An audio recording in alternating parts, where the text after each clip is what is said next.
Final de biofísica si sale tomado en diciembre del 2023, el último llamado. Comencemos con el punto 1. Dice, se deja caer un objeto. Si tarda 4 segundos en llegar al piso, calcular la velocidad en metros por segundo que adquiere en ese instante. Desprecie el rozamiento con el aire. Bueno, si un objeto se deja caer es porque su velocidad inicial es 0. Y dice que tarda 4 segundos en llegar al piso. Y nos preguntan la velocidad con la que impacta contra el suelo, porque dice en ese instante, o sea, con el impacto contra el suelo. Velocidad final sería la incógnita. Y sabemos que como es una caída libre, la aceleración es la gravedad y es positiva. 9,8 metros sobre segundo al cuadrado.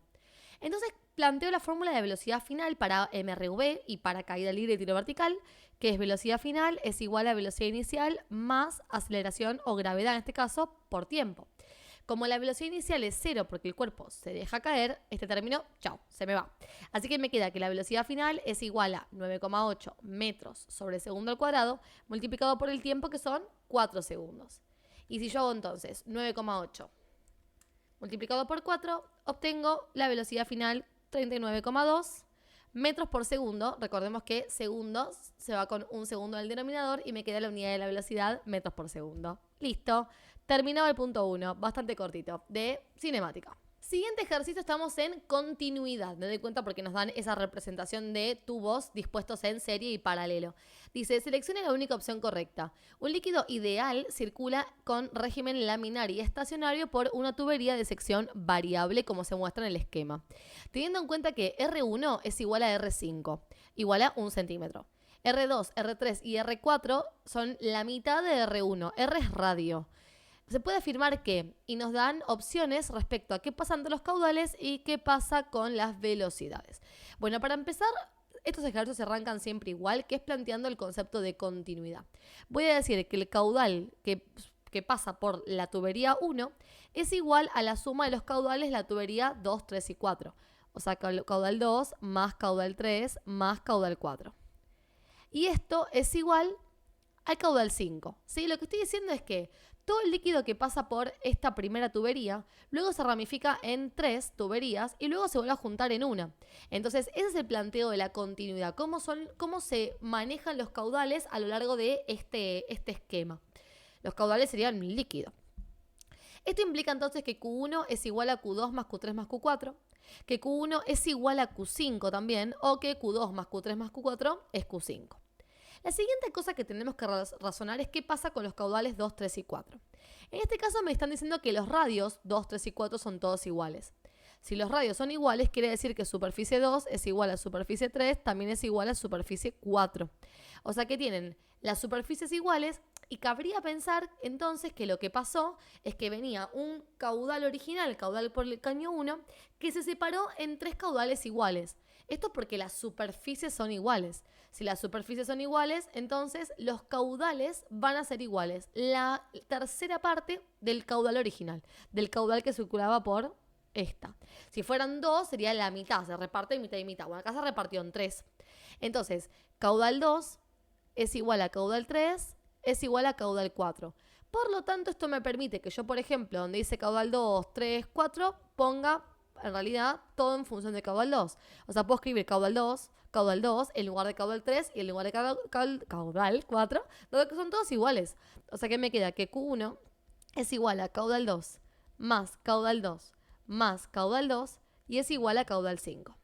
Si junto caudal 2 más caudal 2 más caudal 2, eso me da 3 veces caudal 2. O sea que caudal 1 es igual a 3 veces caudal 2 y es igual a caudal 5. Bueno, una vez que planteo esta proporción de caudales, voy a empezar a hacer análisis. En el ejercicio, por ejemplo, tengo 3 opciones que son sobre caudal. Me dice que caudal 1 es igual a caudal 2. Bueno, ya vemos que no. Caudal 1 es el triple de caudal 2. Así que esta opción no puede ser y esta opción tampoco porque justamente me dice que los caudales son iguales y eso es falso. Y después también acá me dice que caudal 1 es igual a caudal 2. Así que estos 3 de caudal no funcionan.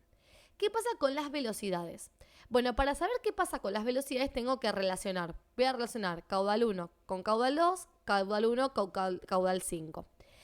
¿Qué pasa? Cuando uno supone que las superficies, uno sabe que las superficies en el paralelo son iguales y por ende los caudales también lo son, entonces las velocidades también son iguales. La velocidad que circula por 2 por 3 y por 4 son iguales. Esto es por la fórmula de caudal, que es velocidad por superficie.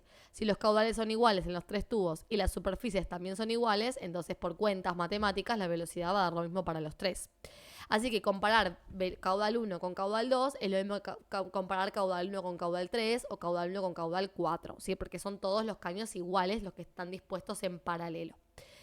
Y bueno, por otra parte, cuando hago esta comparación, puedo tomar las ecuaciones cada 2. O sea que puedo plantear caudal 1 es igual a 3 caudal 2 y caudal 1 es igual a caudal 5, y eso iba a decir, por otra parte, también 3 veces caudal 2 es igual a caudal 5. O sea que también podría hacer ese planteo. Bien. Caudal, dijimos recién que es velocidad por superficie. O sea que yo puedo plantear que esto es velocidad 1 por superficie 1 igual a 3 veces velocidad 2 por superficie 2. Esto es velocidad 1 por superficie 1 igual a velocidad 2 por superficie 5. Esto sería 3 por velocidad 2 por superficie 2 igual a velocidad 5 por superficie 5. ¿Qué es lo que hice? Reemplacé la fórmula de caudal en los caudales, ¿sí? En cada una de las ecuaciones planteadas. Y ahora la idea es ver la proporción entre las velocidades. Las superficies no las tengo, pero las puedo calcular. Porque fíjate que dice que radio 1 es igual a radio 5 y es 1 centímetro. Entonces puedo calcular la superficie 1, que va a dar lo mismo que la superficie 5, entonces, como pi por radio al cuadrado. O sea, pi por 1 centímetro al cuadrado. Esto da 3,14 centímetros cuadrados. Y después fíjate que dice que radio 2 es igual a radio 3, es igual a radio 4 y es 1 medio radio 1. O sea que estos 3 radios son igual a 1 medio por R1, que es 1 centímetro. Fíjate, esta información la tenés acá. Estos 3 radios son iguales a 1 medio de R1. Y 1 medio de R1 es 0,5. Porque sería 1 medio por 1. Entonces la superficie de 2 va a ser igual a la 3, va a ser igual a la 4 porque tiene el mismo radio. Y la calcularía como pi por 0,5 centímetros al cuadrado. A ver, con todo esto, pi por 0,5 a la 2 me da una superficie de 0,785 centímetros cuadrados. Bien. Entonces, acá uno podría decir, ay, bueno, Maca, pero superficie 1 sé que vale esto y superficie 2 sé que vale esto otro y yo sé que a mayor superficie menor velocidad, entonces velocidad 1 es menor que la 2. No, porque eso es para serie. O sea, cuando los caños están dispuestos uno y al lado el otro. En paralelo, como en este caso, eso no se cumple. Así que voy a reemplazar esta fórmula donde dice superficies por cada una de las calculadas y después analizar qué pasa con las velocidades. Entonces me queda velocidad 1 desconocida, superficie 1 3,14. Es igual a 3 por velocidad 2, que también es desconocida, por superficie 2, que es 0,785 centímetros cuadrados. Lo interesante acá es despejar una velocidad. O sea, para comparar lo más fácil es despejar una velocidad. Entonces, esto me estaría quedando como velocidad 1 es igual a 3 por velocidad 2 por 0,785 centímetros cuadrados, todo dividido por 3,14 si despejo velocidad 1. Y acá es centímetro cuadrado, puse cúbico. Porque es la unidad de la superficie, ¿no? Y acá puedo hacer cuentas. Puedo hacer 3 por esto dividido esto. Entonces me queda 3 por 0,785 dividido 3,14, que me da 0,75. O sea que B1 es igual a 0,75 por B2. Y si hasta esta parte no te sale comparar quién es más grande que cuál, pone un valor. ¿Qué pasa si a B2 le pones un 1? Si supongamos que B2 vale 1, ¿cuánto valdría B1? 0,75 por 1, que da 0,75. O sea que si B2 vale 1, B1 vale menos. Vale 0,75. Y puedes probarlo con cualquier valor. Ponele a B2 si en vez de un 1, un 3, un 4, un 5, lo que quieras. La B1 te va a dar un número menor. O sea que la velocidad 1 es menor que la velocidad 2. Pero bajo este análisis. No porque la superficie es mayor y qué sé yo. ¿Sí? ¿Qué pasa entonces entre velocidad 1 y velocidad 5? Comparemos eso. Acá puse 2 y era 5. ¿Qué pasa entre esas velocidades? Bueno, justo acá lo que tenemos de particular es que la superficie 1 y la 5 son iguales. O sea que esto de acá es igual a esto de acá. Por ende, si yo reemplazara por 3,14 en ambos miembros, se simplificarían, porque pasa uno dividiendo y como son iguales, se simplifican. O sea que finalmente la velocidad 1 es igual a la velocidad 5. Así que dicho todo esto, me termina quedando que la velocidad 1 es igual a la 5 y estas dos son menores a la velocidad 2. Fíjate que este último planteo ni lo tuve en cuenta, que es entre 2 y 5, que sería la última igualdad planteada en la parte de caudales, porque ¿para qué lo voy a plantear? Si sabemos que velocidad 5 es igual a velocidad 1 y la relación entre velocidad 2 y velocidad 1 ya la hicimos. ¿Sí? Si no fueran iguales la velocidad 1 y la 5, bueno, esto habría que analizarlo para ver quién es mayor, si B2 o B5. Bien, entonces ahora tenemos esta relación y vamos a ver a qué opción se corresponde. Bueno, la primera, ¿no? La primera, porque fíjate que... No, la segunda. Entonces estaba viendo la primera. La segunda dice B1 es igual a B5 y es menor que B3. Claro, no olvidemos que B2 es igual a B3 y es igual a B4. O sea que esta proporción podría haber tenido en esta parte a B3 o a B4 también porque son todas iguales. Así que la opción correcta es esta. La segunda. La primera no, yo esta no la había visto antes cuando dije la primera, pero la primera no porque me dice que la velocidad de 1 es mayor que la 2 y eso ya sabemos que es incorrecto. Punto que sigue y dice, un recipiente perfectamente diabático contiene en su interior 300 centímetros cúbicos de agua a 20 grados centígrados. Si en el mismo se introducen 200 gramos de aleación metálica a 85 grados, alcanzándose el equilibrio químico a los 23, determine el calor específico de la aleación metálica. Bueno, a ver, vamos a hacer la recta de calores para interpretar lo que está pasando. Por un lado tenemos agua. Tenemos un volumen de 300 centímetros cúbicos.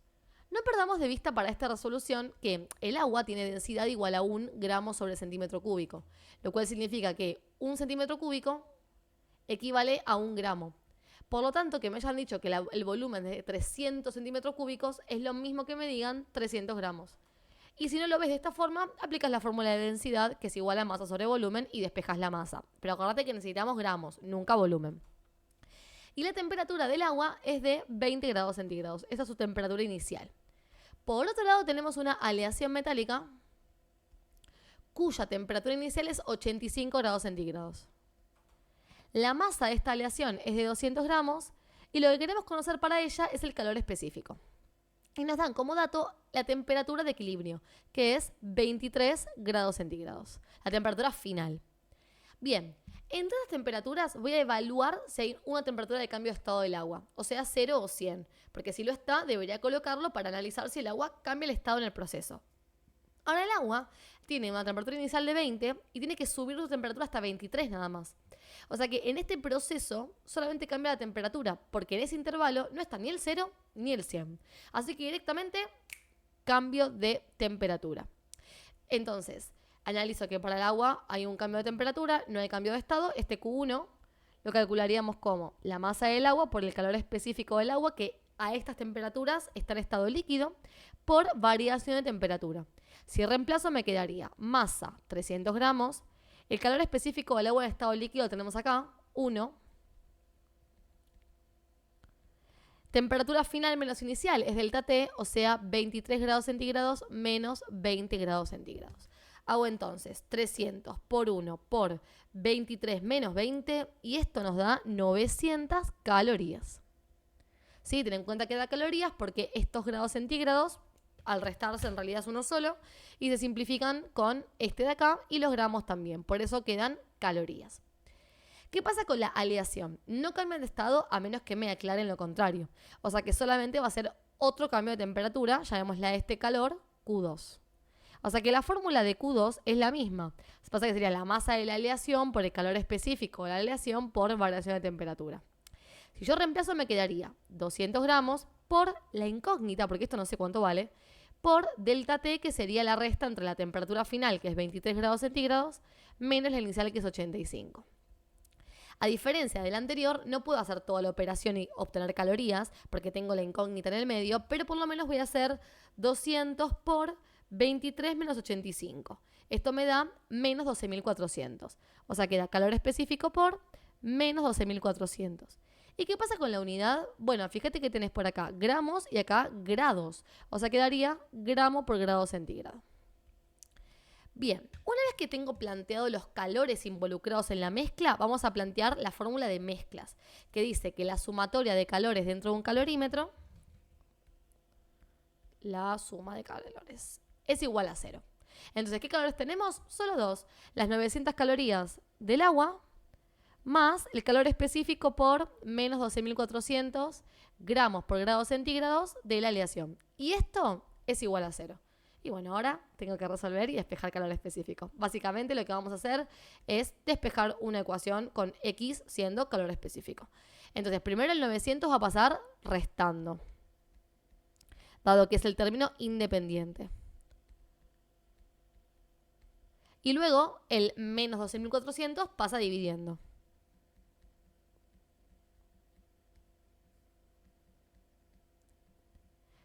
Y fíjate que cuando hago esta división, la unidad que me queda es caloría sobre gramo por grado centígrado, que es la unidad de calor específico. Así que perfecto.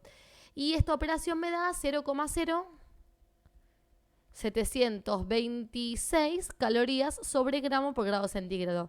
Y si te está pareciendo muy chico el número, porque el calor específico del agua es 1 y decís, bueno, pero tan lejano el agua me va a dar, sí. El agua tiene un calor específico altísimo, o sea, requiere de mucho calor para cambiar 1 grado centígrado su temperatura. Y otros elementos no requieren de tanto como el agua. Así que está muy bien ese valor para un metal. Siguiente punto de este examen, y si hasta acá te gustó esta clase, puedes suscribirte a mi canal que me ayuda un montón y dejarme un comentario a ver cómo te viene yendo, si tienes alguna duda que te pueda responder. Y además, para que sepas, te cuento que tengo un curso para esta materia, para específicamente cátedra si sale, que podrás encontrar en claseconvaca.com y que por el momento está con 30% de descuento. Así que si lo quieres aprovechar, te dejo el link en los comentarios. Continuemos con el siguiente punto y dice, un recipiente cerrado contiene 0,5 moles de oxígeno y 0,9 moles de nitrógeno. Si la presión total de la mezcla es de 1140 milímetros de mercurio, determine la presión parcial del nitrógeno 2 en atmósferas. Considerar comportamiento ideal. Y después me dan los datos de pasajes de unidades. Bueno, primero yo plantearía la fórmula de lo que me pide. Me están preguntando por la presión parcial del nitrógeno 2, planteo su fórmula. La presión parcial de un gas se calcula como la fracción molar de ese gas multiplicado por la presión total. La fracción molar no la tengo, pero la podemos calcular. Son los moles de ese gas dividido los moles totales. Los moles totales resultan de la suma de los moles dados, los moles de los gases que están involucrados en esta mezcla. Así que los moles de nitrógeno 2 serían simplemente 0,9, dato denunciado. Y los moles totales serían la suma entre 0,5 y 0,9. Si calculo la fracción molar, no me puedo olvidar que la fracción molar tiene que dar sí o sí menor que 1. Si no, no estaríamos haciendo la resolución correctamente, porque la fracción molar es como un porcentaje dividido 100. O sea que no me puede dar más que 1, y te diré que eso es una mezcla, tampoco te puede dar 1. Tiene que ser menor. Y en este caso da 0,643. Y después la presión total me la dieron, porque dice que la presión total de la mezcla es 1140 milímetros de mercurio. Tengo que pasarlo a atmósferas, ¿no? Porque en esa unidad me piden la presión. Así que yo acá diría, bueno, si 760 milímetros de mercurio es una atmósfera, regla de 3. Y ese dato lo tenemos acá. Lo tenemos en la parte de datos, ¿sí? Entonces, 1140 milímetros de mercurio, ¿a qué presión equivalen? Y ahí hago 1140 por 1 dividido 760, y esto me da 1,5 atmósferas. O sea que ahora simplemente me vuelvo a la fórmula de presión parcial, que es la que planteé originalmente para este ejercicio, y voy a decir que esto es igual a la fracción molar, que no tiene unidades porque mol con mol se simplificó, por 1,5 atmósferas. Y con eso tengo la presión parcial de nitrógeno 2, que ya te digo cuánto me da. Es de 0,964 atmósferas. Y listo, ahí terminó el punto. O sea, clave acá haber planteado primero la fórmula de lo que me piden, para que sea ella la que me indique qué es lo que me está haciendo falta calcular o paso a su unidad, ¿sí? Hasta acá esta clase de la resolución de este final de biofísica para cátedra si sale. Hay muchos puntos más, así que si querés que los resuelva, déjamelo dicho en comentarios y los estaré subiendo próximamente.